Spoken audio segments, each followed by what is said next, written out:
তারা আনসারকে আজকে মাঠে নামিয়েছি। এখানে আওয়ামী লীগ এবং ভারত জড়িত, জড়িত। কিভাবে শুনেন। এই দাবি দাওয়াগুলো মনে আসে নাই কেন? কেন তারা এগুলো রেজ করলো না? মেট্রো রেল চালু করতে দেরি হয়েছে 2 সপ্তাহ, কারণ পুরো আওয়ামী ছাত্রলীগের ব্যাচ এগুলো। আসসালামু আলাইকুম ভিউয়ার্স, দেশ ও দেশের বাহির থেকে যারা আমার ভিডিওটি প্লে করেছেন জানাচ্ছি আন্তরিক শুভেচ্ছা ও অভিনন্দন। আশা করি সবাই ভালো আছেন, সুস্থ আছেন, আলহামদুলিল্লাহ। তো ভিউয়ার্স, আনসার বিদ্রোহকে কেন্দ্র করে আনসার বাহিনীর ভেতরে ব্যাপকভাবে আওয়ামী সন্ত্রাসীরা কাজ করছে এবং অনেক নেতৃত্ব স্থান যারা আনসারের এই এক দফা দাবি নিয়ে রাজপথে দাঁড়িয়েছিল তারা বেশিরভাগই ছিল ছাত্রলীগ বা যুবলীগ নেতাকর্মীদের নেতারা। এখন যখন তারা ধরা পড়েছে সেনাবাহিনীর কাছে বিভিন্ন তথ্য তাদের কাছে আসছে, এমনকি কাদের নেতৃত্বে তারা এত বড় দুঃসাহস, যেখানে দেশটাই স্বাধীন করেছে ছাত্র জনতা, তাদের গায়ে আঘাত করেছে এবং দেশটা রক্ষা করছে বর্তমান সেনাবাহিনী, তাদের গায়েও পর্যন্ত আঘাত করেছে। এটা কার নির্দেশনায় হয়েছে আসুন বিস্তারিত জানবো এই রিপোর্টে। সো ভিডিওতে যাওয়ার আগে ছোট রিকোয়েস্ট করবো, যারা এখনো চ্যানেলটি সাবস্ক্রাইব করেনি, নিয়মিত দেশের সকল আপডেট সবার আগে জানতে অবশ্যই চ্যানেলটি সাবস্ক্রাইব করে পাশে রাখবেন। দর্শক আসুন স্ক্রিনে। তারা আনসারকে আজকে মাঠে নামিয়েছি। এখানে আওয়ামী লীগ এবং ভারত জড়িত, জড়িত। কিভাবে শুনেন। দেখবেন আনসার সদস্যরা সারা বাংলাদেশ বর্তমানে পানির নিচে বলতে গেলে। আমাদের ফেনী, আমাদের কুমিল্লা, আমাদের চিরং, অনেক এরিয়া, সিলেটের কিছু অংশ পানির নিচে হাবুডুবি খাচ্ছে। একটা ক্যাটাস্ট্রফিক এবং humanitarian situation in those areas. এবং এরা এখন আন্দোলন করে, এরা কতটা রেকলেস, কতটা বিপদসংকুল এরা কল্পনা করতে পারেন? এই সময় তারা আন্দোলন করতে পারে, সচিবালয় বন্ধ করতে পারে। তারা জানে না এই সময় সচিবালয় থেকে এই বন্যা দুর্গত মানুষের সাহায্য সহযোগিতা থেকে শুরু করে প্রত্যেকটা কাজ এখান থেকে করা হবে। তারা কিভাবে এসে সচিবালয়ে ঢুকে, এটা আমি জানতে চাই। এর মানে কি? এর মানে হলো এদেরকে ঢুকিয়ে দেওয়া হয়েছে এবং সার্জিস বলেছে আজকে যে তাদেরকে নিয়ে তারা সচিবালয়ে মিটিং করেছে, তাদেরকে আপ্যায়ন করেছে, এরপরেও তারা গিয়ে আন্দোলন করেছে। পরিশেষে কি হলো? মারকে শেখ হাসিনার মতো পালাতে বাধ্য হলো এবং পালিয়ে ক্ষমা চেয়ে আপনার মানিকের মতো অবস্থা তার হয়েছে। তো এই হলো তাদের অবস্থা এবং আমি বিশ্বাস করি, কারণ মনে রাখবেন সচিবালয় বন্ধ করতে আসছে। এর মানে কি? এর মানে হলো গভর্নমেন্ট শাটডাউন, যেটাকে ইংরেজিতে বলে। সুতরাং গভর্নমেন্ট শাটডাউন করতে আসছে। এরা কোনো অবস্থাতে সাধারণ দাবি দাওয়া নিয়ে আসা আনসার বাহিনী না। এবং আনসার বাহিনীর চিফ কে ছিলেন? শেখ হাসিনার আপনার এই যে MK হুইপ কি শামীম ছিল, তার ভাই। সুতরাং এখানে শুধুমাত্র যুবলীগ এবং ছাত্রলীগের তরুণ প্রজন্মকে নিয়োগ দেওয়া হয়েছে আনসার বাহিনীতে। এরা সবই ছাত্রলীগ এবং যুবলীগের। এবং এখন প্রশ্ন উঠছে এবং আমি মনে প্রাণে বিশ্বাস করি এটা তাদের প্রেসক্রিপশনে হয়েছে এবং তারাই এই কাজটা করিয়েছে। দেয়ারফর আনসার বাহিনীর যারা এখানে যুক্ত ছিলেন কঠোর আইনের আওতায় আনতে হবে এদেরকে। এরা সরকারকে ডিস্টেবিলাইজ করা এবং বাংলাদেশের মানুষের কাঙ্ক্ষিত স্বাধীনতা, দ্বিতীয় স্বাধীনতার যুদ্ধকে আপনার ডিস্টেবিলাইজ করা বা খেড়ে নেওয়ার এই প্রক্রিয়ায় রাষ্ট্রদ্রোহ অপরাধ করেছে তারা। আনসারের এই সদস্যরা তারা সচিবালয় ঘেরাও করতে, সার্জিস আজকে বলছিল এত আন্দোলন করেছি, সচিবালয় ঘেরাও করি নাই। কেন করি নাই? রাষ্ট্রকে চলতে হবে, রাষ্ট্রের কাজ করতে হবে, যেখানে এখান থেকে ডিসিশন মেক করা হয়। কিন্তু তারা প্রথমে এসে তাদের কত বড় স্পর্ধা এবং তারা কতটা ঔদ্ধত্যপূর্ণ দেখেন। এই ভয়ঙ্কর সময়ও তারা এসে সচিবালয়ে তারা আপনার ঘেরাও করে। সুতরাং আমি মনে প্রাণে বিশ্বাস করি লেডিস এন্ড জেন্টলম্যান, এটা কোনো অবস্থাতে আনসার বাহিনীদের কাজ নয়। এটাতে আওয়ামী লীগ জড়িত, এটাতে বিদেশি সংস্থা যারা এরা জড়িত, এরা কোনোদিন শান্তিতে থাকতে দেবে না বাংলাদেশকে। সুতরাং এর বিষয়ে আমাদেরকে কঠোর হতে হবে। এটা করিয়েছেই তারা সরকারকে বিপদগ্রস্ত করার জন্য। সুতরাং সরকারের ভিতরে যারা আছেন, আওয়ামী লীগের পদস্থ যারা, আওয়ামী লীগের শেখ হাসিনার পেটিকুটের নিচ থেকে জন্ম নেওয়া আর্মি অফিসার, আমি sorry to say that I do apologise, আমি কিন্তু আর্মি যারা আছেন সাধারণ মানুষ, আপনাদের প্রতি এতটা রেসপেক্ট ভাষায় প্রকাশ করার নাই। কিন্তু কিছু কিছু দুর্বৃত্ত এখানে আছে, মনে রাখবেন, যারা DGFI পরিচালনা করতো। সুতরাং এদের প্রতি আমাদের কোনো রেসপেক্ট নাই। এরা এখনো সরকারে আছেন। দেয়ারফর আমি বিশ্বাস করি এদেরকে চিরতরে একদম কমিশন গঠন করে এদেরকে বাদ দিতে হবে, প্রশাসন থেকে বাদ দিয়ে এগিয়ে যেতে হবে। আজকে আনসার সদস্য আসছে, আজকে তারা চলে গেছে। যদি ছাত্ররা না আসতো তাহলে কি হতো? তারা সচিবালয় অবরুদ্ধ করে রাখতো। প্রশ্ন উঠছে আনসার বিডিবির দরকার কি?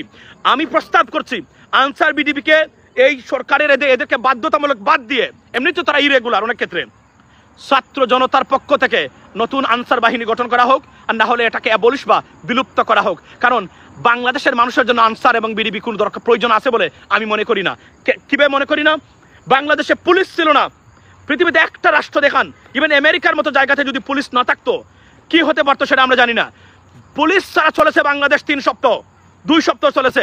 দেশের কি হয়েছে? কয়েকটা ঘটনা তো আওয়ামী লীগের উপরে ঘটেছে, এছাড়া বাংলাদেশ ছিল, বাংলাদেশের মানুষ এভাবেই। সুতরাং আমি মনে করি পুলিশ ইন অ্যাকশন, পুলিশকে আরো শক্তিশালী আরও স্বচ্ছ এবং ট্রান্সপারেন্ট করা এবং অ্যাকাউন্টেবল করা এবং আনসার বিডিবিকে বিলুপ্ত করার সময় এসেছে। এদেরকে কোনো অবস্থাতে আর যদি না হয় তাহলে এটাকে রিফর্ম করে আমাদের ছাত্র জনতা যারা এই যে বর্তমানে যারা এই আপনার এই দ্বিতীয় স্বাধীনতা যুদ্ধে অন দ্য গ্রাউন্ডে আমাদের ছাত্ররা গরিব গরিব অনেক সন্তান আছে, এদেরকে আমি মনে করি গ্রাম পুলিশের কোনো দরকার নাই। Thank you so much Parvez ভাই চট্টগ্রাম থেকে। আমি মনে করি আমাদের এদের কোনো দরকার নাই, এটাকে বিলুপ্ত করে এই টাকাটা শিক্ষা ক্ষেত্রে অথবা আমাদের কোনো ধরনের টেকনোলজি আপনার প্রবাসীদের ক্ষেত্রে ট্রেনিং দেওয়ার ক্ষেত্রে হতে পারে। আমরা আরও $1 বিলিয়ন আমরা অ্যাড করতে পারবো আমাদের রেমিটেন্সে যদি এই টাকাটা ইনভেস্ট করা হয়, প্রবাসীদের ক্ষেত্রে ট্রেনিং দেওয়া হয়, আরবি ভাষা, ইংরেজি ভাষা এবং কিছুটা টেকনিক্যাল স্কিল দেওয়া হয় যেগুলো ডিমান্ড সারা বিশ্বে। আমাদের প্রবাসীর $1 billion a year they can add to the through foreign currency or remittance, ladies and gentlemen. কোনো দরকার নেই আনসার বাহিনীর, এদের কথা কেউ শুনেও না, এরা কখনো গুলিও করে না কাউকে, দরকারও নাই এরা আসলে ডিসফাংশনাল একটা। এটা প্রেসিডেন্ট জিয়াউর রহমান সাহেব করেছিলেন যখন আসলে সেনাবাহিনী ছিল না। সুতরাং এখন আমাদের সেনাবাহিনী ভেরি সলিড, আমাদের পুলিশ আছে, আমাদের অন্যান্য বাহিনী আছে, সুতরাং আমাদের আনসার বিডিবির কোনো দরকার নাই বলে আমি মনে করি। তারপরেও যদি মনে হয় আপনারা তারা থাকতে হবে, তাদের এদেরকে এই সরকারের যুবলীগের পদস্থ, ছাত্রলীগের পদস্থ আনসার বাহিনীতে আছে, এদেরকে বাদ দিয়ে যে কোন দিন ডক্টর ইউনূসকে গুলি করে মেরে ফেলবে। দর্শক, স্ক্রিনে আমরা সে সম্পর্কে বিস্তারিত জানলাম। এই বিষয়ে আপনাদের মতামত কমেন্টে জানান, কেউ ভিডিওটি স্কিপ করবেন না।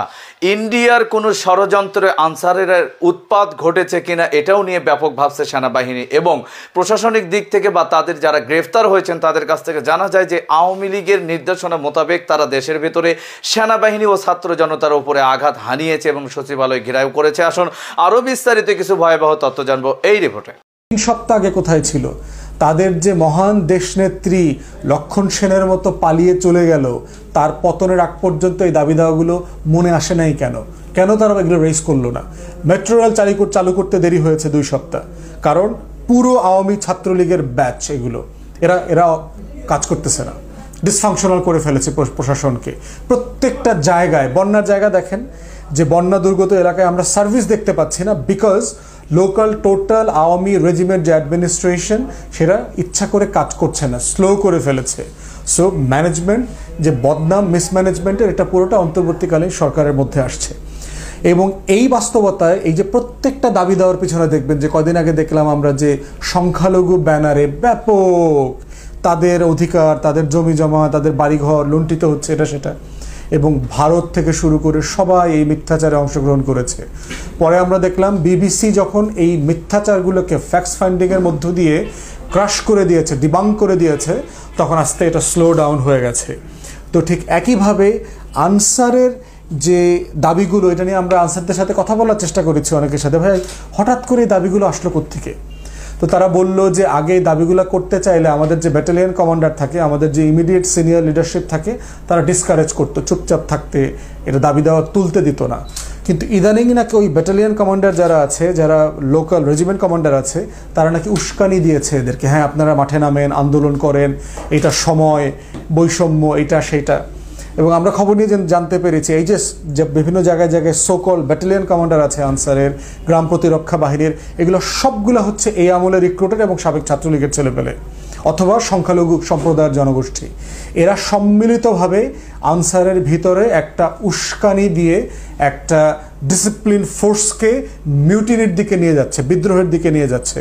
এবং আমরা তত্ত্বাবধায়ক সরকার অথবা অন্তর্বর্তীকালীন সরকারে যারা আছেন, দায়িত্ব পালন করছেন, স্বরাষ্ট্র উপদেষ্টাকে আমার খুবই দুর্বল চিত্তের লোক মনে হয়েছে, খুবই he doesn't know what is required of, এবং একের পর এক ভুল ডিসিশন নিচ্ছে দেখতে পাচ্ছি, ডিসাইসিভ কোনো অ্যাকশন দেখতে পাচ্ছি না। সব মিলিয়ে মনে হয়েছে যে he doesn't know what he needs to do. তো এবং এরকম একই সমস্যা আমরা বিভিন্ন ডিপার্টমেন্টে দেখতে পাচ্ছি উপদেষ্টাদের, যে আমরা এটা জানি যে 16 বছরের জঞ্জাল আপনি 16 দিনে পরিষ্কার করতে পারবেন না, কিন্তু দৃশ্যমান একটা সিদ্ধান্ত দেখলাম না গত 3 সপ্তাহে আমরা, যেটা দিয়ে প্রমাণ করা যায় যে you are serious about governing the new administration, এটা আমরা দেখি নাই। তো এই যে সাবেক ছাত্রলীগ দিয়ে আনসারকে ঢেলে সাজানো হয়েছে, এইটাকে শুধু ঢাকারটা চিটাগাংয়েরটা রংপুর থেকে দিনাজপুর এইভাবে করলে হবে না, এদেরকে গ্রেফতার করতে হবে। Mutiny is a serious business. মিউটিনিকে কোনোভাবে সস্তাভাবে, হালকাভাবে ডিল করবার সুযোগ নাই।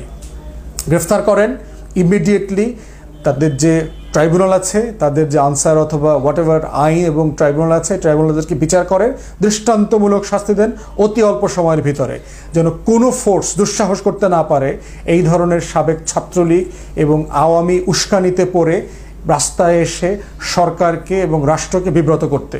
কোনোভাবে এটা আমরা অ্যালাউ করতে দিব না।